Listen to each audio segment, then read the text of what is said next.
Immediately in the morning the chief priests, with the elders, scribes, and the whole council, held a consultation, bound Jesus, carried him away, and delivered him up to Pilate. Pilate asked him, "Are you the king of the Jews?" He answered, "So you say." The chief priests accused him of many things. Pilate again asked him, "Have you no answer? See how many things they testify against you." But Jesus made no further answer, so that Pilate marveled. Now at the feast he used to release to them one prisoner, whomever they asked of him. There was one called Barabbas, bound with his fellow insurgents, men who in the insurrection had committed murder. The multitude, crying aloud, began to ask him to do as he always did for them. Pilate answered them, saying, "Do you want me to release to you the king of the Jews?" For he perceived that for envy the chief priests had delivered him up. But the chief priests stirred up the multitude, that he should release Barabbas to them instead. Pilate again asked them, "What then should I do to him whom you call the king of the Jews?" They cried out again, "Crucify him." Pilate said to them, "Why? What evil has he done?" But they cried out exceedingly, "Crucify him." Pilate, wishing to please the multitude, released Barabbas to them, and handed over Jesus, when he had flogged him, to be crucified. The soldiers led him away within the court, which is the praetorium, and they called together the whole cohort. They clothed him with purple, and weaving a crown of thorns, they put it on him. They began to salute him, "Hail, King of the Jews!" They struck his head with a reed and spat on him, and bowing their knees, did homage to him. When they had mocked him, they took the purple cloak off him, and put his own garments on him. They led him out to crucify him. They compelled one passing by, coming from the country, Simon of Cyrene, the father of Alexander and Rufus, to go with them that he might bear his cross. They brought him to the place called Golgotha, which is, being interpreted, the place of a skull. They offered him wine mixed with myrrh to drink, but he didn't take it. Crucifying him, they parted his garments among them, casting lots on them, what each should take.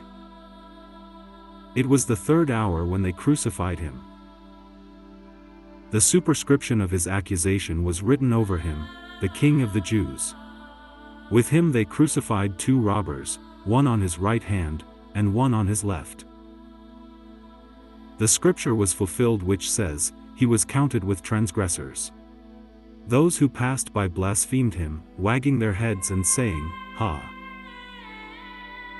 You who destroy the temple and build it in 3 days, save yourself, and come down from the cross." Likewise, also the chief priests mocking among themselves with the scribes said, "He saved others. He can't save himself. Let the Christ, the King of Israel, now come down from the cross, that we may see and believe him."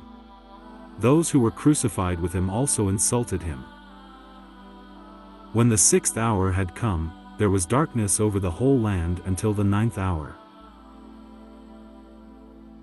At the 9th hour Jesus cried with a loud voice, saying, "Eloi, Eloi, lama sabachthani," which is, being interpreted, my God, why have you forsaken me?"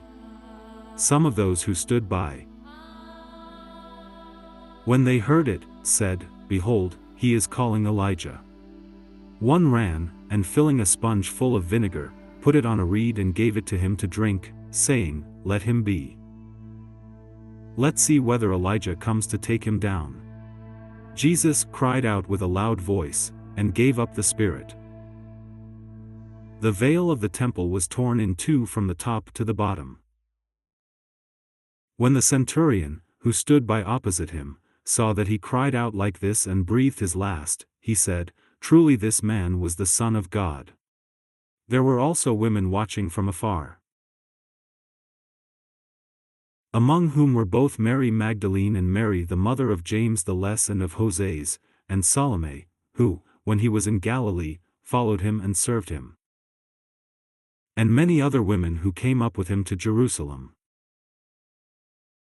When evening had now come, because it was the preparation day, that is, the day before the Sabbath, Joseph of Arimathea, a prominent council member who also himself was looking for God's kingdom, came. He boldly went in to Pilate, and asked for Jesus' body. Pilate was surprised to hear that he was already dead, and summoning the centurion, he asked him whether he had been dead long. When he found out from the centurion, he granted the body to Joseph. He bought a linen cloth, and taking him down, wound him in the linen cloth and laid him in a tomb which had been cut out of a rock. He rolled a stone against the door of the tomb. Mary Magdalene and Mary the mother of Joses saw where he was laid.